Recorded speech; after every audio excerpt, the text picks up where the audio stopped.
भरत नाम का एक गरीब किसान था जो रोज अपनी सब्जियां बेचने गांव से दूर शहर जाया करता था। हे भगवान, ये कैसी जिंदगी दी है मुझे। रोज इतनी मेहनत, अगर रोज काम ना करूं तो मेरे बच्चे भूखे मर जाएं। भरत के घर में उसकी पत्नी पूनम और उसके 2 बच्चे थे, रोहन और प्रिया। सारा परिवार खुश था, बस भरत ही अपनी जिंदगी से दुखी था। ये भी कोई जिंदगी है? गरीबी, मेहनत और मजबूरी। भगवान ने हमें कुछ भी नहीं दिया है। ऐसा नहीं है, भगवान ने हमें इतना अच्छा परिवार दिया है। ये क्या किसी धन से कम है? लेकिन धन तो नहीं दिया ना। मुझे भगवान पर पूरा भरोसा है कि एक दिन वो हमें ढेर सारा धन भी देगा। अब देख लेना। मैं उसी दिन के इंतजार में हूँ। खैर, भरत ने अपनी किसानी जारी रखी और वो शहर के बाजार में भी सब्जियां बेचता रहा, पर वो अपनी इस हालात से बिल्कुल भी खुश नहीं था। वो अक्सर भगवान को कोसा करता था। एक दिन की बात है, भरत हमेशा की तरह सब्जियां बेचने शहर आया था।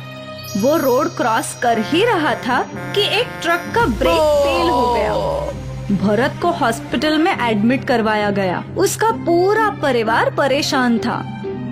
बच्चों, पापा ठीक हो जाएंगे। तुम दोनों को ऐसे रोना नहीं चाहिए। पापा कब तक ठीक होंगे? बोलो ना माँ। माँ, बहुत जल्द। कई दिन बीत गए। भरत को होश आया, पर उस एक्सीडेंट की वजह से उसके पाँव काटने पड़े। वो अब कभी भी अपने पैरों पर चल नहीं सकता था। बहन जी, मैं आपको झूठी तसल्ली नहीं देना चाहता। आपके हस्बैंड के दोनों पैर काटने पड़े हैं। अब आपको जिंदगी भर इनका ख्याल रखना होगा।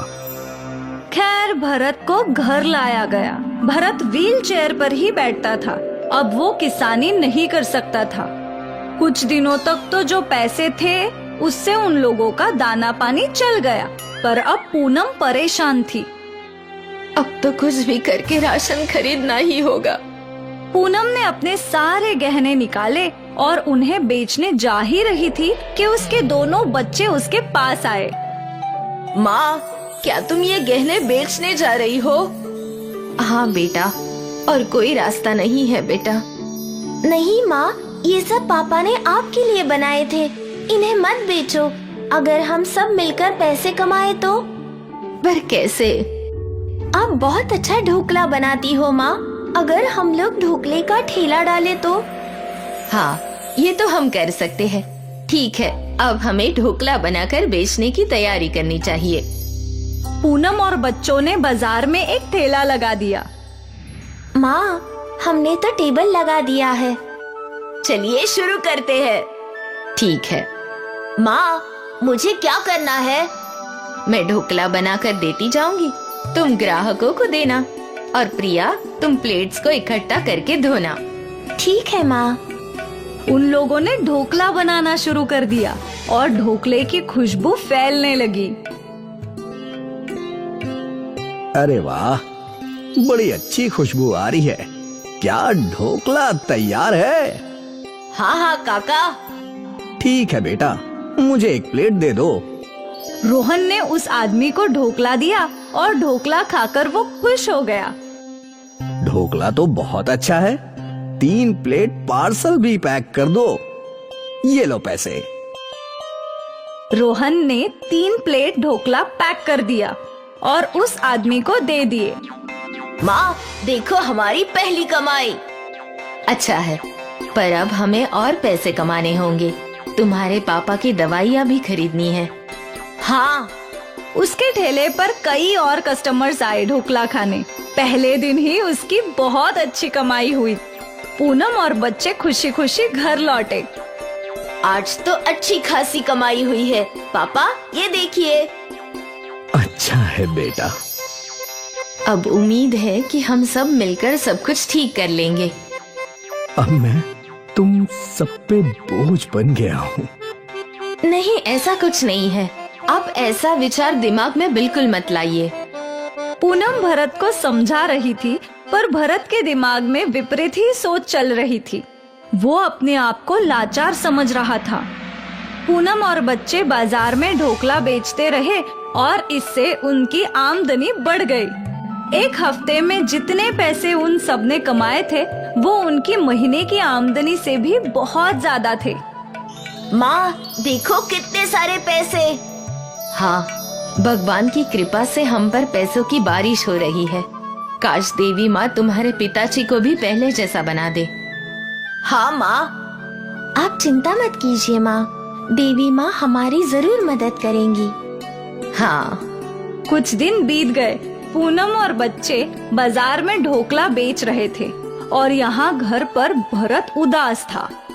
हे भगवान, ये क्या कर दिया। कभी सोचा नहीं था कि मेरा ये हाल होगा। हे भगवान, इससे अच्छा तो मुझे मार ही देता। कम से कम अपने परिवार पर बोझ तो नहीं बनता। भरत की ये पुकार देवी माँ ने सुन ली और वो उसके सामने आई। अब क्यों उदास हो भरत? तुम्हें तो पैसे चाहिए थे ना? देखो तुम्हारा परिवार कितने पैसे कमा रहा है। क्या करूं इन पैसों का। मैं तो इन सब पर बोझ बन चुका हूँ। ना मैं चल सकता हूँ और ना ही इनकी मदद कर सकता हूँ। देवी माँ, इससे अच्छा मुझे मार दीजिए। मुझे ऐसे नहीं जीना।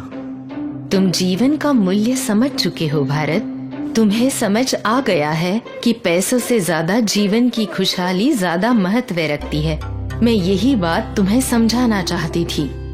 अब जब तुम ये समझ चुके हो तो मैं तुम्हें तुम्हारा पुराना जीवन वापस देती हूँ। याद रखना, जीवन में जो भी समस्या आए कभी भी जीवन को व्यर्थ मत कहना। जी देवी माँ, मैं समझ गया। और देवी माँ के चमत्कार से समय उल्टी दिशा में घूम गया। भरत शहर के बाजार में खड़ा था। उसी रोड क्रॉसिंग पर उसने अपने पाँव देखे, वो सही सलामत थे।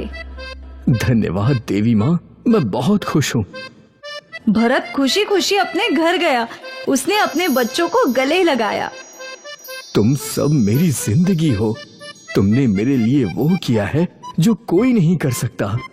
आप किस बारे में बात कर रहे हैं? कुछ नहीं, तुम नहीं समझोगी। आज मुझे जिंदगी और परिवार का मूल्य समझ गया। मेरा परिवार और उसकी खुशहाली में ही मेरे जीवन का असली धन है।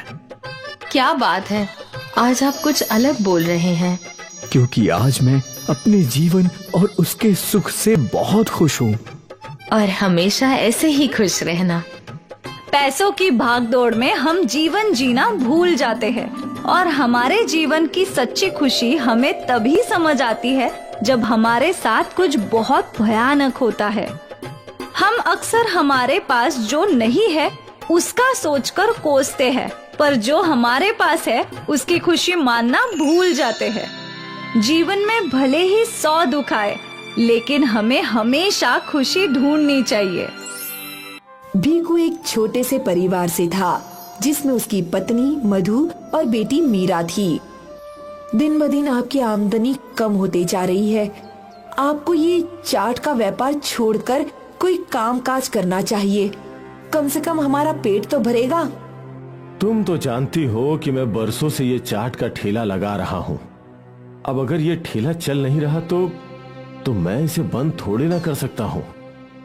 मुझे यकीन है कि कुछ दिनों में सब कुछ ठीक हो जाएगा और लोग मेरे ठेले पर भी चाट खाने आएंगे। हाँ हाँ, जब से तुम्हारे ठेले के बगल में उस रमणीक ने चाट का ठेला लगाया है, सारे लोग उसी के ठेले पर भीड़ जमाए खड़े रहते हैं। अब मैं और क्या कर सकता हूँ। मैं अच्छे सामान से अच्छी स्वादिष्ट चाट बनाता हूँ। उससे ज्यादा क्या करूँ। कुछ भी करो और घर में पैसे ला कर दो, वरना मैं मीरा को लेकर अपने बाबा के घर चली जाऊंगी। मुझे यहाँ भूखे नहीं मरना। अरे ऐसा मत बोलो, मैं आज जरूर पैसे लेकर आऊंगा। भीखू ने अपना सामान उठाया और अपने ठेले के लिए निकल गया। रास्ते में वो सब्जी मंडी में रुका। अरे भैया, मुझे 2 किलो आलू और 2 किलो प्याज देना। सब अच्छे देना। अरे भाई, तुम्हारा तो चाट का ठेला है ना, तो अच्छे अच्छे आलू प्याज क्यों खरीदते हो? तुम्हें तो सड़े गले आलू प्याज भी चलेंगे। वो तो मैं तुम्हें कम दामों में बेच सकता हूँ, सोच लो। नहीं नहीं, ये चाट का ठेला मेरी रोजी रोटी है, मैं इसमें बेईमानी नहीं कर सकता। तुम तो मुझे अच्छे अच्छे आलू और प्याज ही दो। ठीक है। तभी वहाँ रमणीक भी आया। मुझे 3 किलो आलू और 3 किलो प्याज देना। अच्छे वाले? नहीं नहीं, सस्ते वाले। मुझे कौन सा खुद खाना है?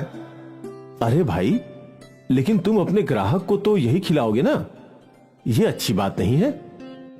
अरे क्या अच्छा क्या बुरा, ये तुम मुझे मत सिखाओ। हाँ, मेरा मैं देख लूंगा। तुम अपने ठेले पर अच्छे वाले आलू प्याज से चाट बनाओ और खुद ही खाओ। वैसे भी तुम्हारे ठेले पर आता ही कौन है? भीखू का मुंह छोटा हो गया और वो वहाँ से चल पड़ा। भीखू के बगल में ही रमणीक अपना चाट का ठेला लगाता था। रमणीक का चाट का ठेला खुलते ही वहाँ ग्राहकों की भीड़ लग जाती थी और भीखू के ठेले पर कोई भी नहीं आता। आइए आइए, स्वादिष्ट चाट खाइए। समोसा चाट, आलू चाट, पापड़ी चाट, दही चाट। भीखू जोर जोर से आवाज लगाया करता था, फिर भी कोई उसके ठेले पर चाट खाने नहीं जाता था और वहीं रमणीक के ठेले पर भीड़ लगी रहती। अरे पहले मुझे दो। अरे नहीं, पहले मैं आया था, मुझे दो। सबको देता हूँ, झगड़ा मत करो। अपने ठेले का यह हाल देखकर भीखू परेशान था। इतनी कोशिश करने के बावजूद भी लोग यहाँ नहीं आ रहे। हे भगवान, अब आप ही कोई रास्ता दिखाइए। भीखू देर रात तक ठेले पर खड़ा रहा, पर आज भी उसकी बिक्री नहीं हुई। वो उदास घर लौटा। आज भी बिक्री नहीं हुई है लगता है। हाँ, आज भी सारी भीड़ रमणीक के ठेले पर ही थी। तुम्हें अपना चाट का ठेला बंद कर देना चाहिए। अब तो घर में राशन भी नहीं है। ऐसे ही चलता रहा तो हम भूखे मर जाएंगे। तुम चिंता मत करो, कुछ न कुछ हो जाएगा। यही बात तुम पिछले 6 महीने से कह रहे हो, अब तक कुछ नहीं बदला। अगर तुम पैसे कमा कर नहीं लाए तो मैं अपने मायके चली जाऊंगी मीरा के साथ। लेकिन मुझे कुछ दिन तो दो। घर में बस 1 टक अनाज है। अगर तुम कल तक पैसे लेकर आए तो अच्छी बात है, वरना अकेले रहना इस घर में। मैं अपनी बेटी को भूख से तड़पते हुए नहीं देख सकती।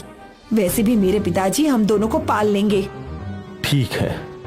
एक ओर भीखू ठेले पर चाट न बिकने की वजह से परेशान था और दूसरी ओर पत्नी उसकी मुसीबतें और बढ़ाती जा रही थी। अगले दिन भीखू ने रोज की तरह चाट की तैयारी की और अपने ठेले के लिए निकल पड़ा। रास्ते में उसे आलू वाले ने आवाज लगाई। अरे भैया, आज आलू प्याज नहीं चाहिए? नहीं भैया, कल का ही आलू प्याज पड़ा है। ठीक है। भीखू अपने ठेले पर पहुंचा और रोज की तरह उसने ठेला लगा दिया। बगल में रमणीक ने भी अपना ठेला लगा दिया और रमणीक के ठेले पर भीड़ आने लगी थी। स्वादिष्ट चाट ले लो, आलू चाट, समोसा चाट, पापड़ी चाट, दही चाट, आ जाओ आ जाओ। उसके चिल्लाने का भी कोई फायदा नहीं हुआ। कोई भी ग्राहक उसकी दुकान पर नहीं आया। वो उदास हो गया और उसकी आंखों से आंसू टपकने लगे। हे भगवान, ये कैसे दिन दिखा रहे हैं। आज अगर मैं घर पे पैसे नहीं ले गया तो घर में खाने को कुछ नहीं बचेगा और मधु मीरा को लेकर मायके चली जाएगी। समझ नहीं आ रहा क्या करूं। उसी वक्त भीखू की दुकान पर एक बूढ़ी औरत आई। क्या हुआ बेटा, तुम रो क्यों रहे हो? अब क्या बताऊं अम्मा, हालत ही कुछ ऐसी है। सब कुछ अच्छा करने के बावजूद कुछ भी ठीक नहीं हो रहा। मैं अच्छे सामान लाता हूँ, फिर भी ग्राहक उस रमणीक के ठेले से ही चाट खाते हैं। मेरे परिवार की तो भूख मरने की नौबत आ गई है। तो उदास मत हो। ये ले, ये जादुई मसाला है। जैसे ही तू इसे अपनी चाट में मिलाएगा तो ग्राहक खींचे चले आएंगे और तेरी सारी परेशानियों का अंत हो जाएगा बेटा।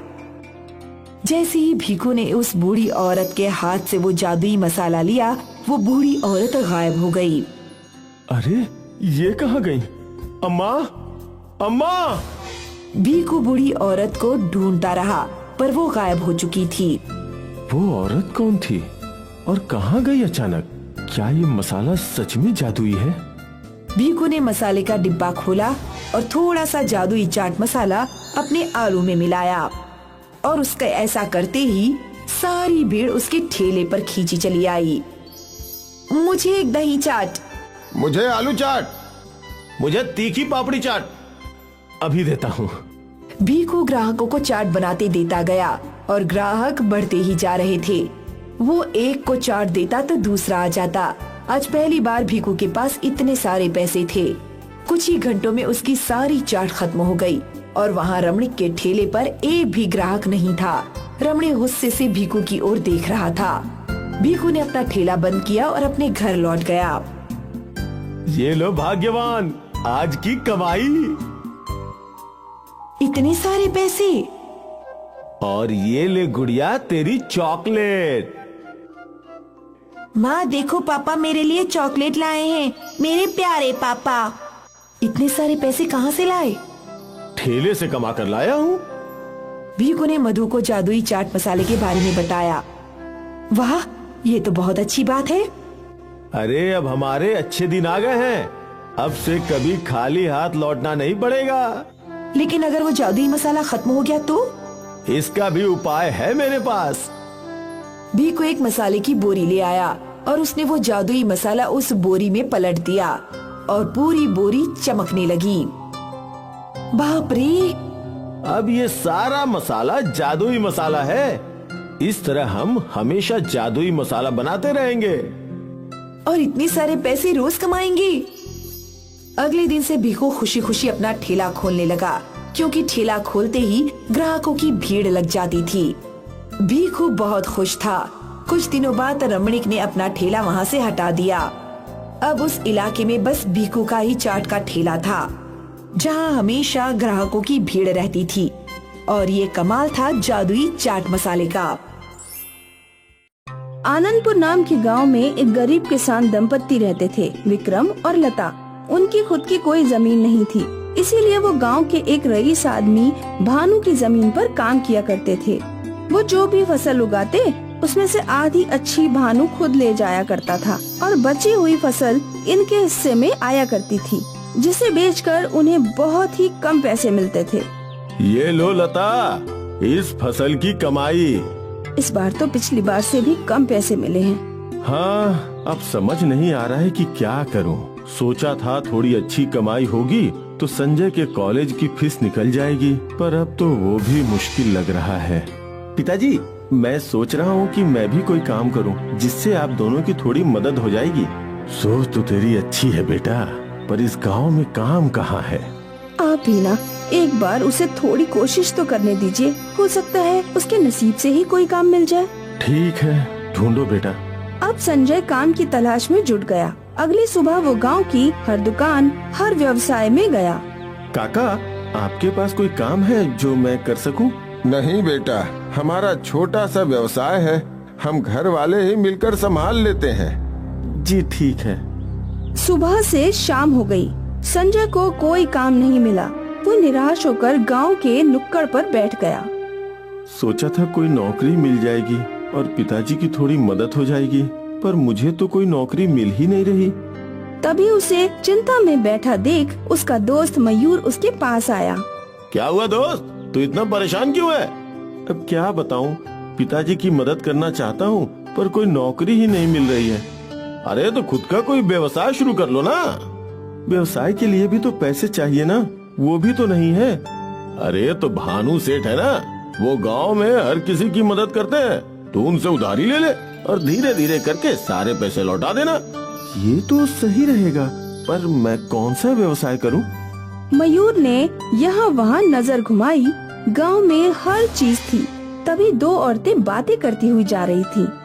आज भैया जी ने मस्त पानी पूरी खिलवाई, पर पानी पूरी खाने के लिए कितना दूर जाना पड़ता है। पानी पूरी हमारे गांव में सब कुछ है, बस पानी पूरी के लिए गांव वाले बगल वाले गांव में जाते हैं। हाँ, ये अच्छा आइडिया है। और पानी पूरी के ठेले के लिए ज्यादा पैसे उधार भी नहीं लेने पड़ेंगे। अरे 2000 में तेरा काम हो जाएगा। हाँ। चल भानु सेठ से बात करते हैं। मयूर संजय को भानु सेठ के पास ले गया। सेठ जी, संजय को कुछ पैसे उधार चाहिए पानी पूरी का व्यवसाय खोलने के लिए। पानी पूरी का व्यवसाय तो अच्छा है, वैसे भी मुझे बगल वाले गांव जाना पड़ता है पानी पूरी खाने। कितने पैसे चाहिए? जी 2000। बस, पैसे तो मैं तुम्हें दे दूंगा, पर मेरी एक शर्त है। कैसी शर्त? कि मैं हमेशा तुम्हारे ठेले से मुफ्त में पानी पूरी खाऊंगा। ठीक है सेठ जी। संजय ने बिना सोचे समझे हाँ बोल दिया। मयूर संजय को एक टक देखता रहा। भानु ने संजय को पैसे दिए और वो दोनों वहाँ से चले गए। तूने उसकी शर्त स्वीकारी क्यों? अरे वो पैसे दे रहे थे ना, इसीलिए। अरे गधे, तू जानता भी है कि वो सेठ कितना बड़ा भुक्खड़ पेटू है। गांव के हर खाने के ठेले वाले को उसने उधार दिया है और अब तक हर कोई उसे मुफ्त में खिलाता है और ये भुक्खड़ एक के बाद एक खाता ही रहता है। अरे बाप रे, अब क्या? जो होगा देखते हैं। तू कम से कम अपना व्यवसाय तो शुरू कर। अगले ही दिन संजय ने गांव में पानी पूरी का ठेला खोला। बच्चे बूढ़े जवान हर कोई संजय के ठेले पर पानी पूरी खाने आने लगा। पहले ही दिन से संजय की कमाई शुरू हो गई। वो बहुत खुश था, पर उसकी खुशी को आग लगाने भानु सेठ वहाँ आ पहुँचा। अरे संजय, एक प्लेट पानी पूरी दो तो जरा, तीखा बनाना है। जी। संजय ने भानु सेठ को एक प्लेट पानी पूरी दे दी और भानु ने वो धड़ाधड़ खा लिया। एक और प्लेट पानी पूरी देना। संजय ने एक और प्लेट दी, फिर तीसरी प्लेट और फिर चौथी। ऐसा करते करते भानु सेठ 6 प्लेट पानी पूरी खा गया और बिना 1 रुपया दिए वहाँ से चला गया। संजय को अब समझ आया कि मयूर क्या बोलना चाहता था। फिर ये सिलसिला रोज का हो गया। भानु सेठ रोज 6 प्लेट मुफ्त की पानी पूरी खा जाया करता था। संजय का मुनाफा कम हो रहा था। वो परेशान था। एक दिन इसी चिंता में वो काम कर रहा था कि तभी एक साधु वहाँ आए। बेटा, बहुत भूख लगी है, क्या तुम हमें कुछ खिला सकते हो? मेरे पास तो बस पानी पूरी है, आप यही खा लीजिए। संजय ने उस साधु को 1 प्लेट पानी पूरी खिलाई। उस साधु का पेट भर गया। तुम्हारा कल्याण हो बेटा, क्या मैं तुम्हारे दुख का कारण जान सकता हूँ? संजय ने उसे भानु सेठ की मुफ्तखोरी के बारे में बताया। मैं तुम्हारी मदद कर सकता हूँ, मुझे एक साफ प्लेट दो। संजय ने उस साधु को 1 प्लेट दी। साधु ने कुछ मंत्र पढ़े और फिर वो प्लेट संजय को लौटा दी।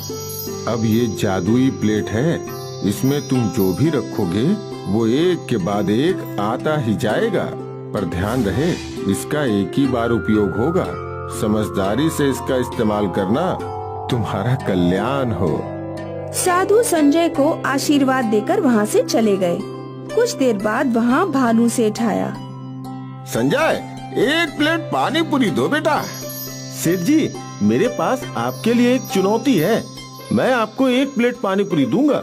आपको मुझे प्लेट खाली करके दिखाना है। अगर आप मेरी पानी पूरी चुनौती में जीत गए तो मैं जिंदगी भर आपको और आपके परिवार को मुफ्त में पानी पूरी खिलाऊंगा और साथ ही मैं कर्ज के दुगने पैसे आपको लौटाऊंगा। अरे वाह!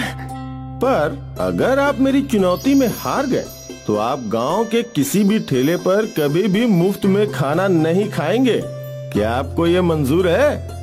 हाँ, वैसे भी 1 प्लेट में ज्यादा से ज्यादा 10 ही पानी पूरी होंगे। मेरा तो दुगना मुनाफा है। गांव वाले आसपास इकट्ठे हो गए। संजय ने भानु के लिए पानी पूरी बनाई और उसे उस मंत्रित प्लेट में दे दी। भानु एक के बाद एक पानी पूरी खाता जा रहा था, पर उस जगह अपने आप दूसरी पानी पूरी आ रही थी। भानु ने धड़ाधड़ 20-30 पानी पूरी खा ली, पर फिर भी पूरी प्लेट भरी हुई थी। अरे ये क्या माया है?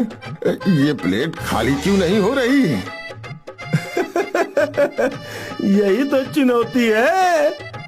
भानु ने और 20-30 पानी पूरी खा ली और अब उसकी हालत खस्ता हो चुकी थी। अरे बस, अब नहीं हो रहा, और नहीं खा पाऊंगा, बिल्कुल नहीं। मैं हार गया।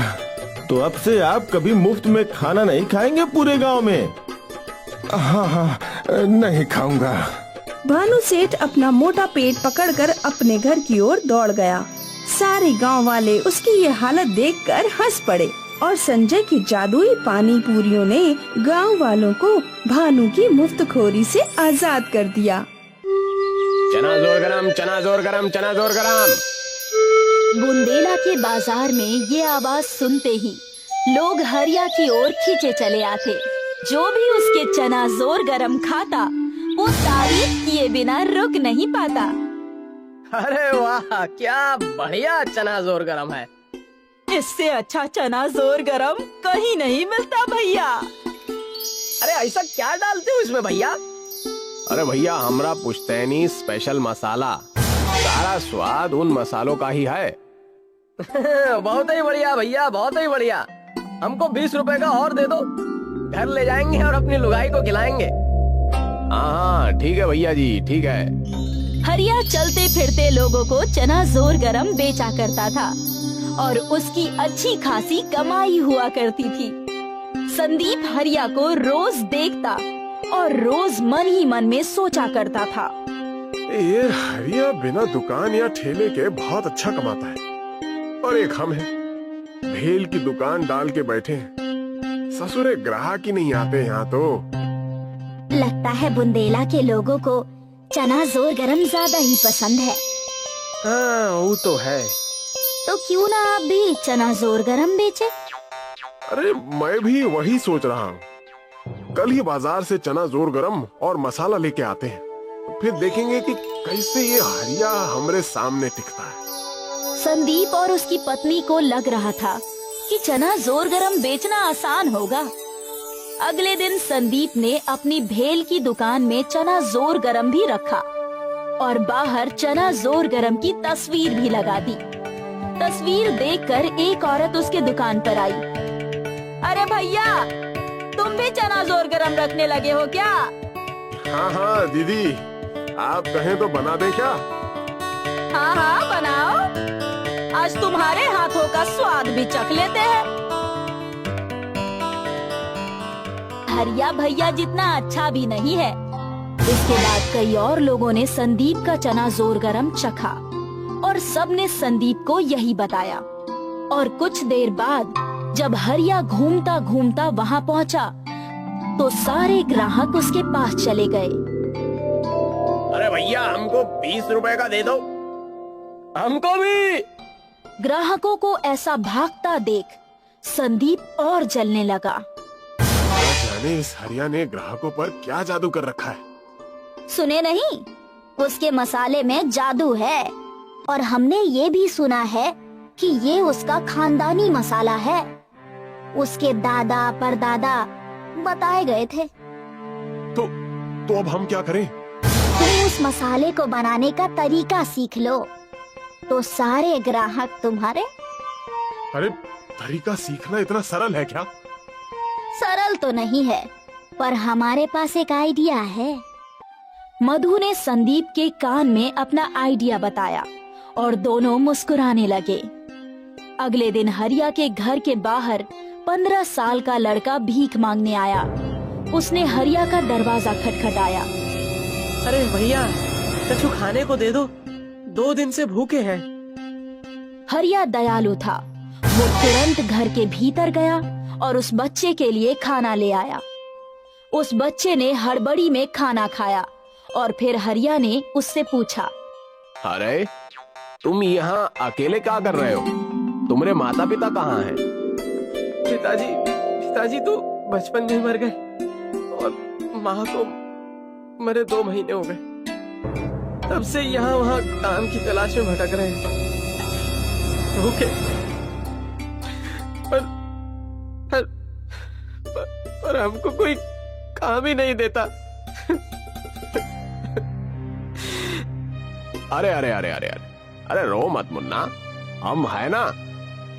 तुम हमरे पास काम कर लो, हम तुमको भर पेट खाना भी देंगे और तुम यहीं हमारे साथ रह सकते हो, ठीक है? भगवान हो। अरे अरे अरे रो मत। वैसे तुम्हारा नाम क्या है? मुरली शर्मा। हाँ ठीक है, आज से तुम हमरे साथ ही रहना। यहाँ तुम्हें कोनो चीज की तकलीफ नहीं होगी। धन्यवाद भैया, बहुत बहुत धन्यवाद। हरिया ने अनाथ मुरली को आश्रय दिया। हरिया मुरली को बाजार ले जाता और घर के छोटे मोटे काम भी दिया करता था। ये लो, 1 किलो टमाटर ले आओ और ये 10 रुपए तुम्हें ही रख लो। तुम्हें कुछ खाने का मन हो तो खा लेना। धन्यवाद भैया। कुछ ही दिनों में मुरली हरिया के साथ घुल मिल गया था। हरिया हमेशा अपना मसाला रसोई का दरवाजा बंद करके बनाया करता था, लेकिन एक दिन मुरली ने रसोई की खिड़की से सब कुछ देख लिया। कुछ देर बाद मुरली हरिया के पास आया। हाँ, हम जा रहे हैं। अरे पर कहाँ? आज हमें बाजार में हमारी चचेरी बहन मिल गई। अरे कौन? ओहो, मधु दीदी। उनकी बाजार में भेलपुरी की दुकान है। अरे तू संदीप का साला है? तो पहले क्यों नहीं बोला? ओहो, आज बाजार में दीदी मिली। उनको जब माँ के मरने का पता चला तो रोने लगी और हमको अपने साथ रखने के लिए तैयार हो गई। अब हम आप पर बोझ नहीं बनेंगे। हमारा इतना ध्यान देने के लिए बहुत धन्यवाद। कोई बात नहीं, ठीक है। हरिया समझ चुका था कि कुछ तो गड़बड़ है। मुरली को मधु ने भेजा था हरिया के मसाले का राज जानने के लिए। मुरली और मधु ने वो मसाला तैयार किया। एक बार खाओगे तो बार बार मांगोगे। चना जोर गरम स्पेशल मसालों के साथ। एक बनाओ भैया, देखते हैं तुम्हारे स्पेशल मसाले। हाँ भाई लो। संदीप ने चना जोर गरम में वो मसाले मिला दिए। ये लीजिए। मिर्ची, मिर्ची, मिर्ची, इतनी मिर्ची। मधु ने उस औरत को पानी दिया। अरे ये स्पेशल मसाले हैं या सिर्फ मिर्ची है? इतना तीखा? तुम लोग हमको मारना चाहते हो क्या? वो औरत संदीप और मधु को खरी खोटी सुनाकर चली गई। संदीप और मधु मुरली की ओर देखने लगे। लेकिन हमने तो सब कुछ सही किया था। तभी वहाँ हरिया आया। बिटवा, तुमने तो सब कुछ सही किया, पर हमने तुमको गलत दिखाया। हम पहले ही समझ गए थे कि कुछ तो गड़बड़ है, क्योंकि तुम शरीर से इतने तंदुरुस्त थे। भला कोई गरीब इतना तंदुरुस्त कैसे हो सकता है? हाँ? अरे संदीप, तुमको हमारे मसाले का राज जानना था ना, वो तो हम तुमको नहीं बताएंगे। पर हरिया समझदार था, उसने अपना राज ही रखा। आनंदपुर गांव में नदी के बीचों बीच एक बहुत ही प्रसिद्ध मंदिर था। इस मंदिर के बाहर वेंकट का एक छोटा सा स्टॉल था। इस स्टॉल में वो इडली, वड़ा और डोसा बेचा करता था। दर्शन करने आए हुए भक्त वेंकट के स्टॉल पर नाश्ता करते थे। भैया, एक मसाला डोसा दो और 2 प्लेट बड़ा सांभर देना। आप बैठिए भैया, मैं अभी ले आता हूँ। वेंकट की पत्नी डोसा बनाया करती और वेंकट ग्राहकों को संभालता था। वेंकट सारे ग्राहकों से बहुत अच्छे से बातें करता था। लोगों को वेंकट के डोसा स्टॉल पे डोसा खाना पसंद था। अरे भैया, हमें भी 2 डोसा दे दीजिए। बिल्कुल भाई साहब, आप बैठिए, मैं बनवाता हूँ, बिल्कुल गरम गरम। वेंकट और पूजा मिलकर एक साथ काम करते थे, इसलिए उनकी आमदनी भी अच्छी थी। दोनों अपने व्यापार से बहुत खुश थे। बेटा, आओ आओ बाबा, आप बैठिए, मैं आपके लिए कुछ लाता हूँ। वेंकट रोज इस बूढ़े भिखारी को खाना खिलाता था, पर ये बात उसकी पत्नी पूजा को बिल्कुल पसंद नहीं थी। क्या जरूरत थी इस भिखारी को आदत लगाने की? ये रोज चला आता है मुफ्त का खाने के लिए। पूजा, क्या फर्क पड़ जाएगा अगर हम किसी जरूरतमंद की मदद करते हैं तो? अरे पर आप अगर इसे मुफ्त में खाना ना दो तो क्या ये मर जाएगा? ये कुछ ना कुछ और कर ही लेगा ना। भगवान का दिया बहुत कुछ है हमारे पास। मुझे नहीं लगता है कि हमें किसी की मदद के लिए झिझकना चाहिए। जय हो दयावान, आप यूं ही लुटाते रहो।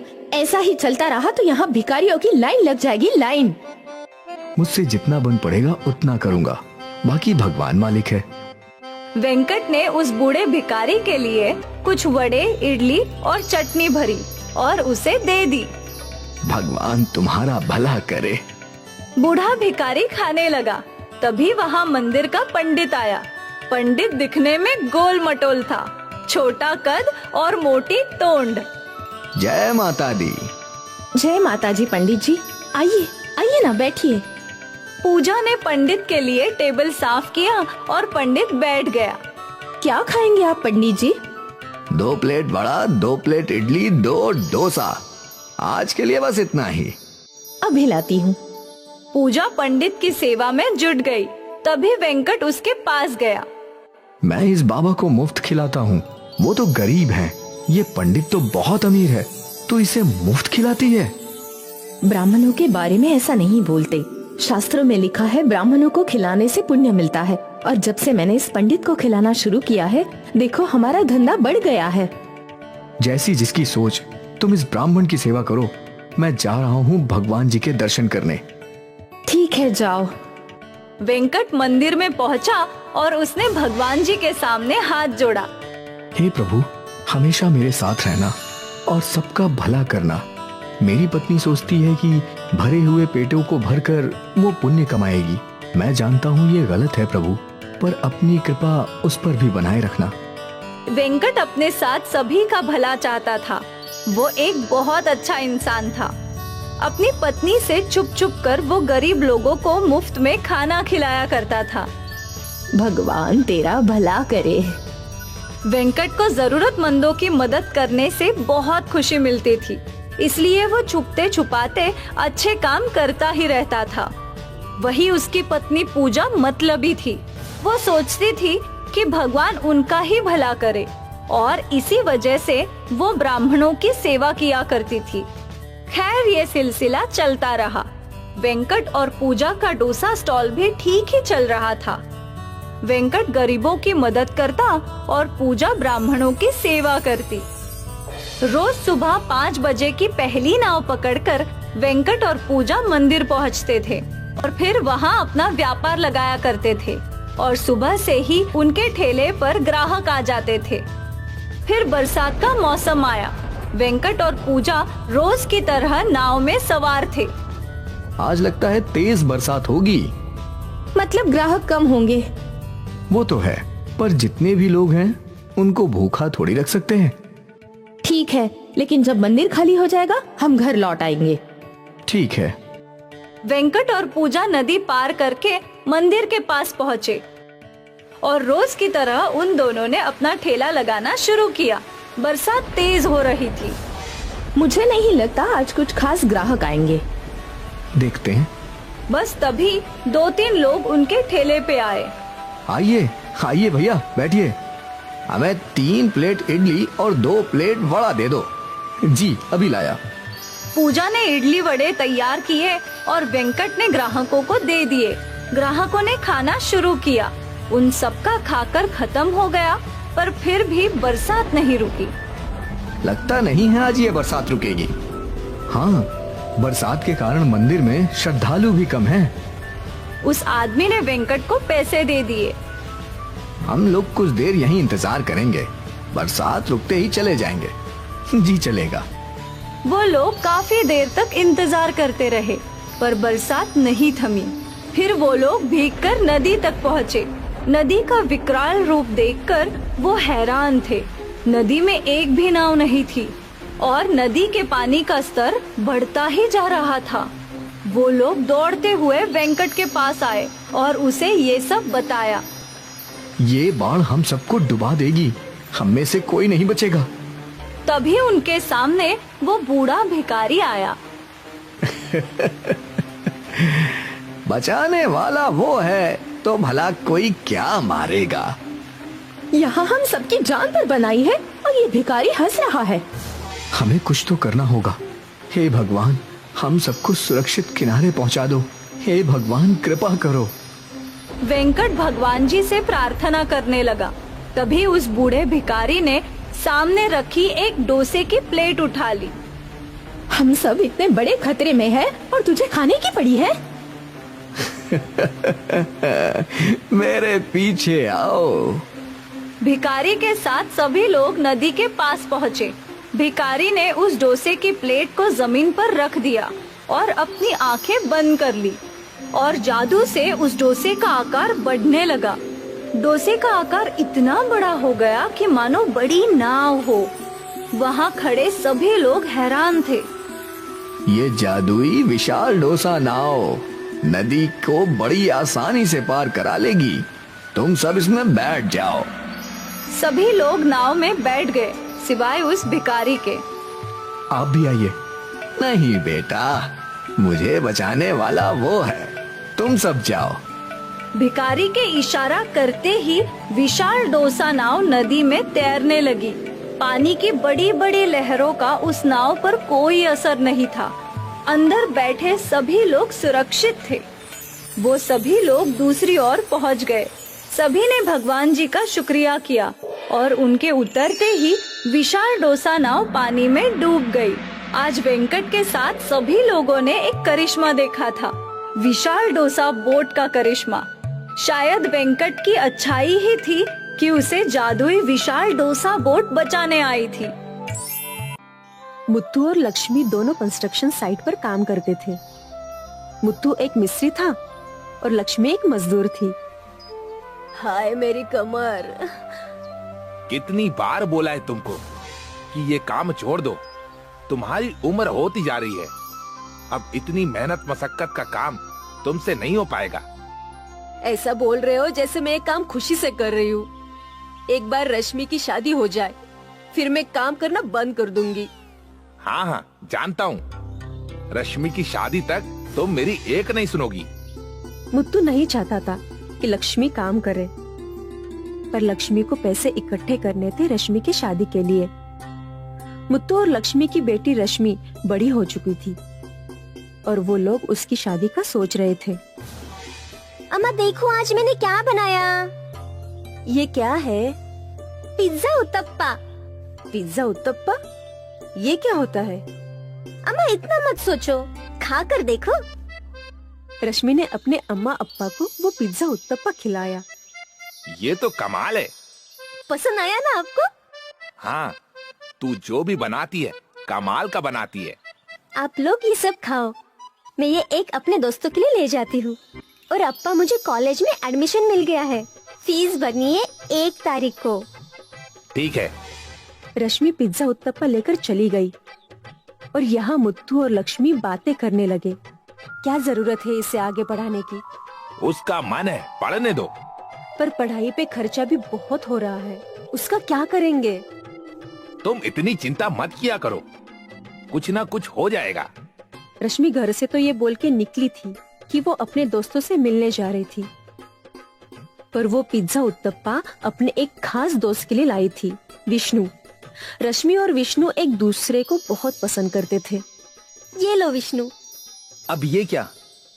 पिज्जा उत्तप्पा। पिज्जा उत्तप्पा? चक्कर तो देखो। विष्णु ने रश्मि का पिज्जा उत्तप्पा खाया, उसे वो बहुत पसंद आया। वाह, ये तो बहुत ही स्वादिष्ट है। तुम्हें तो अपना होटल खोल लेना चाहिए रश्मि। होटल खोलने के लिए बहुत पैसे लगते हैं, इतने पैसे मैं कहाँ से लाऊंगी? कम से कम एक छोटा स्टॉल तो खोल ही सकती हो, उससे तुम्हारी अच्छी खासी कमाई भी हो जाएगी। ठीक है, एक बार अम्मा अप्पा से बात करूंगी, अगर वो दोनों मान गए तो फिर सोचते हैं। ठीक है। विष्णु को रश्मि के हाथ का बनाया हुआ खाना बहुत पसंद था। वो हमेशा रश्मि को होटल खोलने की सलाह देता था। खैर, समय बीता। मुत्थू और लक्ष्मी कंस्ट्रक्शन साइट पर काम करते रहे।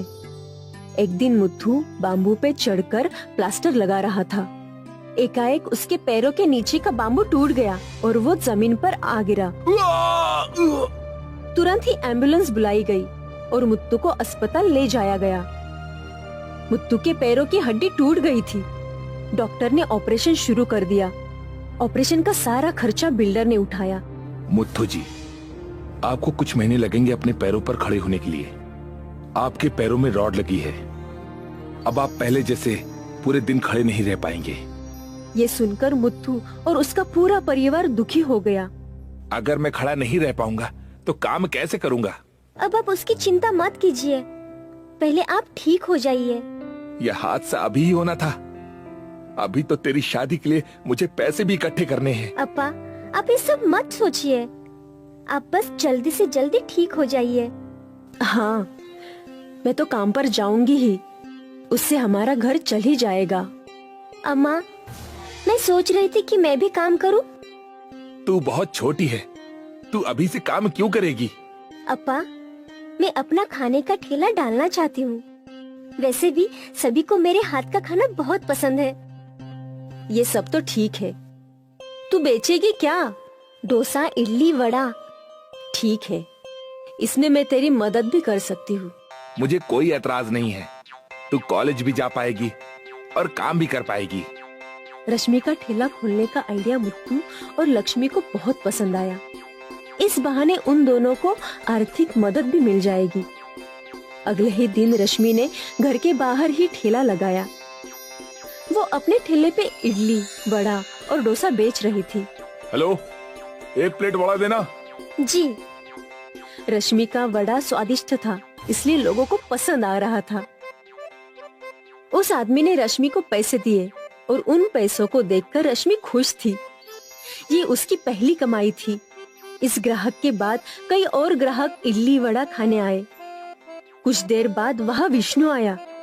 तो आखिरकार तुमने स्टॉल खोल ही दिया? हाँ हाँ, देखते हैं क्या होता है। जो भी होगा अच्छा होगा। फिलहाल मुझे बहुत भूख लगी है, तो मुझे तुम एक मसाला डोसा दे दो। अभी बनाती हूँ। डोसे की खुशबू आसपास फैल गई और फिर कई ग्राहक डोसा खाने आने लगे। रश्मि खुश थी कि उसका धंधा चल पड़ा था। अब से वो रोज घर के बाहर स्टॉल लगाया करती थी और उसकी अच्छी खासी आमदनी भी हो रही थी। फिर कुछ दिनों के बाद उसकी पड़ोसन ने वहाँ पकोड़े बेचना शुरू कर दिया। वो गर्मा गर्म पकोड़े छाना करती थी। पकोड़ों की खुशबू सारे ग्राहकों को आकर्षित करती और जो लोग वड़ा खाने आया करते थे वो भी पकोड़े के स्टॉल पर जाकर पकोड़े खाया करते थे। अब रश्मि परेशान हो गई। उसे समझ नहीं आ रहा था। उसने ये सारी बातें विष्णु को बताई। तुम कुछ ऐसा बेचो जो कोई नहीं बेचता, मतलब एकदम हटके। तुम्हारा वो पिज्जा उत्तप्पा, वो बेचो। लेकिन वो तो थोड़ा महंगा बिकेगा। हमें कुछ ऐसा सोचना चाहिए जो किफायती भी हो और हटके भी हो। पर क्या? तभी रश्मि का ध्यान पकोड़े वाले की कढ़ाई पर गया और उसे एक आइडिया आया। कढ़ाई डोसा? डोसा तो तवे पर बनता है, तो कढ़ाई में डोसा कैसे बना सकते हैं? हाँ, बना सकते हैं विष्णु। रुको, मैं अभी आई। रश्मि घर के अंदर गई और एक छोटी कढ़ाई लेकर आई।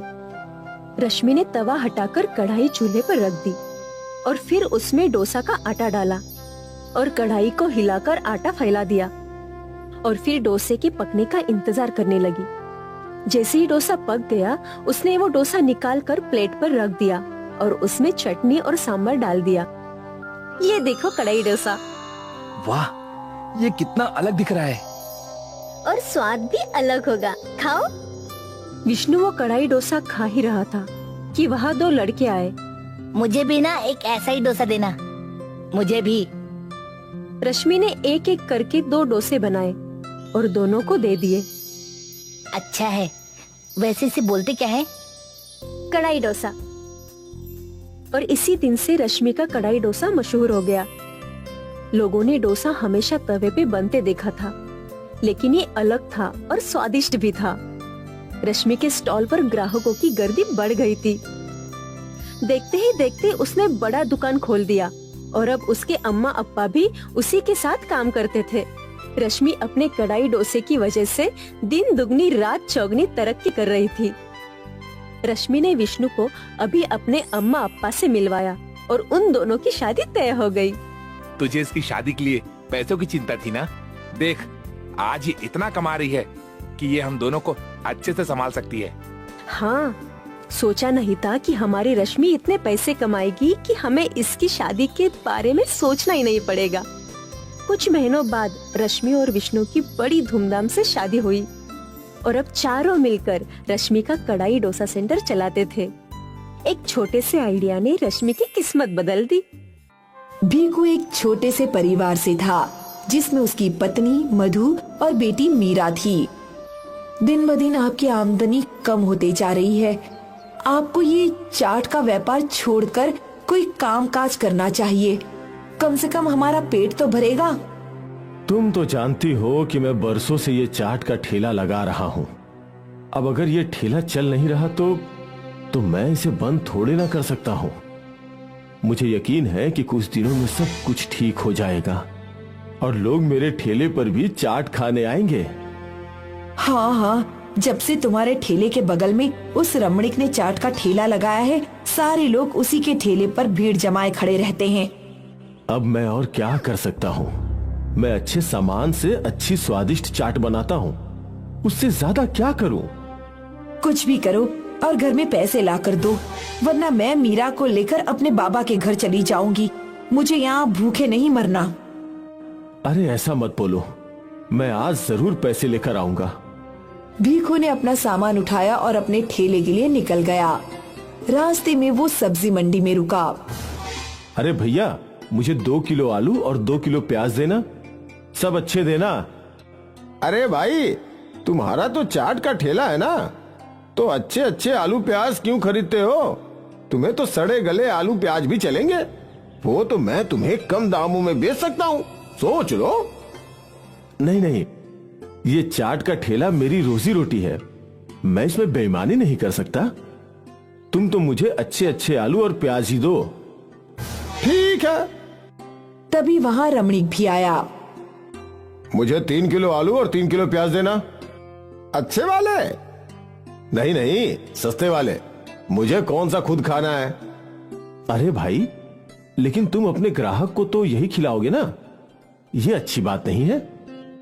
अरे क्या अच्छा क्या बुरा, ये तुम मुझे मत सिखाओ। हाँ, मेरा मैं देख लूंगा। तुम अपने ठेले पर अच्छे वाले आलू प्याज से चाट बनाओ और खुद ही खाओ। वैसे भी तुम्हारे ठेले पर आता ही कौन है? भीखू का मुंह छोटा हो गया और वो वहाँ से चल पड़ा। भीखू के बगल में ही रमणीक अपना चाट का ठेला लगाता था। रमणीक का चाट का ठेला खुलते ही वहाँ ग्राहकों की भीड़ लग जाती थी और भीखू के ठेले पर कोई भी नहीं आता। आइए आइए, स्वादिष्ट चाट खाइए, समोसा चाट, आलू चाट, पापड़ी चाट, दही चाट। भीखू जोर जोर से आवाज लगाया करता था, फिर भी कोई उसके ठेले पर चाट खाने नहीं जाता था और वहीं रमणीक के ठेले पर भीड़ लगी रहती। अरे पहले मुझे दो। अरे नहीं, पहले मैं आया था, मुझे दो। सबको देता हूँ, झगड़ा मत करो। अपने ठेले का यह हाल देखकर भीखू परेशान था। इतनी कोशिश करने के बावजूद भी लोग यहाँ नहीं आ रहे। हे भगवान, अब आप ही कोई रास्ता दिखाइए। भीखू देर रात तक ठेले पर खड़ा रहा, पर आज भी उसकी बिक्री नहीं हुई। वो उदास घर लौटा।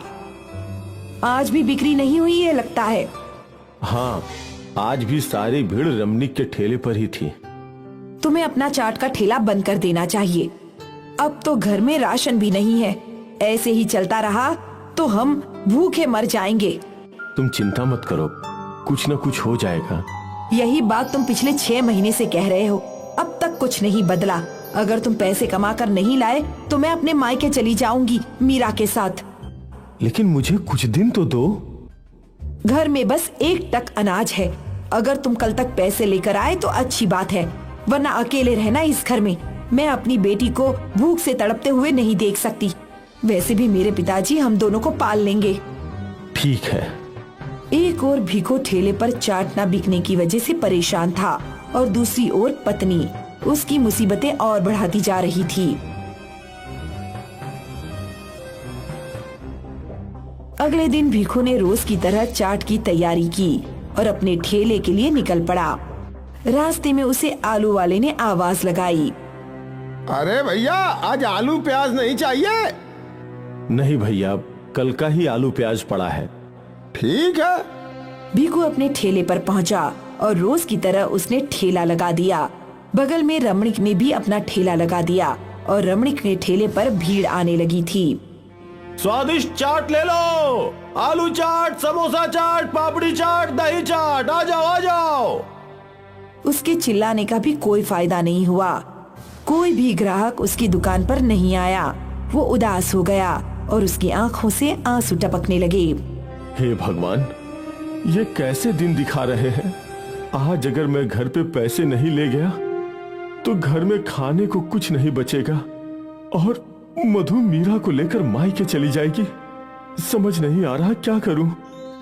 उसी वक्त भीखू की दुकान पर एक बूढ़ी औरत आई। क्या हुआ बेटा, तुम रो क्यों रहे हो? अब क्या बताऊं अम्मा, हालत ही कुछ ऐसी है। सब कुछ अच्छा करने के बावजूद कुछ भी ठीक नहीं हो रहा। मैं अच्छे सामान लाता हूँ, फिर भी ग्राहक उस रमणीक के ठेले से ही चाट खाते हैं। मेरे परिवार की तो भूख मरने की नौबत आ गई है। तो उदास मत हो। ये ले, ये जादुई मसाला है। जैसे ही तू इसे अपनी चाट में मिलाएगा तो ग्राहक खींचे चले आएंगे और तेरी सारी परेशानियों का अंत हो जाएगा बेटा। जैसे ही भीखू ने उस बूढ़ी औरत के हाथ से वो जादुई मसाला लिया, वो बूढ़ी औरत गायब हो गई। अरे ये कहाँ गई? अम्मा, अम्मा! भीखू बूढ़ी औरत को ढूंढता रहा पर वो गायब हो चुकी थी। वो औरत कौन थी और कहाँ गई अचानक? क्या ये मसाला सच में जादुई है? भीखू ने मसाले का डिब्बा खोला और थोड़ा सा जादुई चाट मसाला अपने आलू में मिलाया और उसका ऐसा करते ही सारी भीड़ उसके ठेले पर खींची चली आई। मुझे एक दही चाट, मुझे आलू चाट, मुझे तीखी पापड़ी चाट। अभी देता हूँ। भीखू ग्राहकों को चाट बनाते देता गया और ग्राहक बढ़ते ही जा रहे थे। वो एक को चाट देता तो दूसरा आ जाता। आज पहली बार भीखू के पास इतने सारे पैसे थे। कुछ ही घंटों में उसकी सारी चाट खत्म हो गई और वहाँ रमणीक के ठेले पर एक भी ग्राहक नहीं था। रमणीक गुस्से से भीखू की ओर देख रहा था। भीखू ने अपना ठेला बंद किया और अपने घर लौट गया। ये लो भाग्यवान, आज की कमाई। इतने सारे पैसे। और ये ले गुड़िया तेरी चॉकलेट। माँ देखो, पापा मेरे लिए चॉकलेट लाए हैं। मेरे प्यारे पापा। इतने सारे पैसे कहाँ से लाए? ठेले से कमा कर लाया हूँ। भीखू ने मधु को जादुई चाट मसाले के बारे में बताया। वाह, ये तो बहुत अच्छी बात है। अरे अब हमारे अच्छे दिन आ गए हैं। अब से कभी खाली हाथ लौटना नहीं पड़ेगा। लेकिन अगर वो जादुई मसाला खत्म हो गया तो? इसका भी उपाय है मेरे पास। भीखू एक मसाले की बोरी ले आया और उसने वो जादुई मसाला उस बोरी में पलट दिया और पूरी बोरी चमकने लगी। बाप रे! अब ये सारा मसाला जादुई मसाला है। इस तरह हम हमेशा जादुई मसाला बनाते रहेंगे और इतने सारे पैसे रोज कमाएंगे। अगले दिन से भीखू खुशी खुशी अपना ठेला खोलने लगा, क्योंकि ठेला खोलते ही ग्राहकों की भीड़ लग जाती थी। भीखू बहुत खुश था। कुछ दिनों बाद रमणीक ने अपना ठेला वहाँ से हटा दिया। अब उस इलाके में बस भीखू का ही चाट का ठेला था, जहाँ हमेशा ग्राहकों की भीड़ रहती थी। और ये कमाल था जादुई चाट मसाले का। चना जोर गरम, चना जोर गरम, चना जोर गरम। बुंदेला के बाजार में ये आवाज सुनते ही लोग हरिया की ओर खींचे चले आते। जो भी उसके चना जोर गरम खाता, वो तारीफ किए बिना रुक नहीं पाता। अरे वाह, क्या बढ़िया चना जोर गरम है।